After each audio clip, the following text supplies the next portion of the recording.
Цаг тутмын мэдээ эхлэхэд бэлэн боллоо. Студид хөтлөгч Ариун Зул мэдээллийг танилцуулна. Шинж тэмдэг илэрсэн даруйд эмнэлэгт хандахгүй бол хүний амнаас минутаар хэмжигдэх цахилгаан менингит буюу менинококкод халдварын өвчлөл 6 бүртгэгдээд байна. Гэнэт халуурч хурдан хүндэрдэг цаашлаад амнаас нь хүрэх эрсдэлтэй гэдэг утгаараа менингококкод халдвар нь хурц халдвар төвчин тооцогддог юм а. За тиймээс менингококкод халдварын талаар мэдлэгтэй байж энэ өвчнөөс урьдчилан сэргийлэх нь чухал юм. За урьдчилан сэргийлэх арга нь хамгийн түрүүнд вакцин байдаг. Энэ талаар халдварч өвчин судлалын үндэсний дүүс тодруулахад менингококк талдраас урьдчилан сэргийлэх вакциныг манай төвийн сайн дурын дархлаажуулалтын кабинетэд 9-15 цагийн хооронд хийж байгаа. Үнийн хувьд 13,500 төгрөг вакциныг нас харгалзахгүй хийдэг учраас энэхүү өвчний эрсдэл бүлэг нь бага насны хүүхэд байдаг. Тиймээс бага насны хүүхэд энэ халдварын эсрэг вакцин идэвхтэй хамгаалах шаардлагатай гэсэн юм а. KFC сүлжээ түрүүн хоолны газарт хоол идээд хорцсон 78 хүн эмнэлэгт хандсан байна. Одоогоор 20 гаруй хүний бие халдварт өвчин судлалын үндэсний төвд хэвтэн эмчилж байгаа юм байна. За тодорхойлбол энэ сарын 12-ны өдөр халдварт өвчин судлалын үндэсний төв дээр нэг гэр бүлийн 5 хүн хоолны хордлогын шинж тэмдэгтэйгээр анхаарчээ. За сүмж судалгаа хийж үзэхэд тэд зайсанда KFC сүлжээ хоолны газарт хоолсон байсан байна. Хордлого болсон иргэд 12-нд ирэхдээ нилээд суулгалт бөөлжилтэй байсан.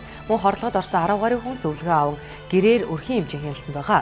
Хордсон иргэдийн тухайд судалгаа шинжилгээний ажил үргэлжлэн явагдаж байна. Учир нь араараасаа ганцны хүмүүс нэмэгдэн ирж байна гэсэн байна. За нууц үеийн 7 хоног болж магадгүй гэж халдварт өвчин судлалын үндэсний төв мэргэжилтэн хэллээ. Цагдаагийн ерөнхий газрын хар тамхитай тэмцэх газрын албан хаагчид өнгөрөгч 1-р сарын сүүлчээр хар тамхи хэрэгэлдэг худалдан авдаг тээзүүдийг илрүүлжээ. Шалгалтын явцад дээр этгээдүүд нь шүүхэн ажилтнаас хар тамхи худалдан авдаг байсан тогтоогдсон байна. Экс-сурвалжийн мэдээллээр тухайн этгээд нь сонгон хайрхан дурган эрүүгийн хэргийн анхан шатны шүүхэд цахилгаанч нар ажилтдаг байсан. За эдмүрийн баримтаар хуран авсан хар тамхиг бусдад худалдаалдаг байжээ. Угсуудлаар цагдаагийн ерөнхий газрын хэвлэл мэдээллийн төв мэргэжилтэн мөнгө шүрээс тодруулахад энэ этгээдийг сарын өмнөөс шалгаж эхэлсэн. Хэргийг шалгаж байгаа учраас дэлгэрэнгүй мэдээлэл боломжгүй гэсэн байна. Кашмир дахь эндхийн өдөр дах бузад байрлах энэтхэгийн цэргийн хүчний ойролцоо өшөөдөр бөмбөг дэлбэрснээс 40 хүн амьдсан байна.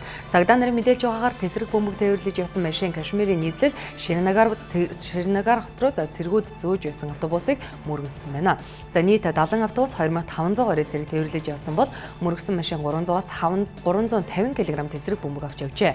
Энэтхэгийн засгийн газраас Пакистан дахь салан тусгаарлах үзэлтэд бүлгмийг буруутгаж байгаа бөгөөд зайрлын арга Пакистан байрлах Исламын Жайша Мохаммед бүлэг бие хэмээн буруутгаж байна. Энэ бол 1989 онд энэтхэгийн дэглэмийн зэрэг бослого эхэлснээс хойш Кашмир дахь энэтхэгийн цэргийн хүчин рүү дайрсан хамгийн аимшигтай дайралт гэж үзэж байна. Цаг тутмын мэдээ танилцууллаа. Өргөжлөлөн цаг агарын мэдээлэл хүлээн авч байна.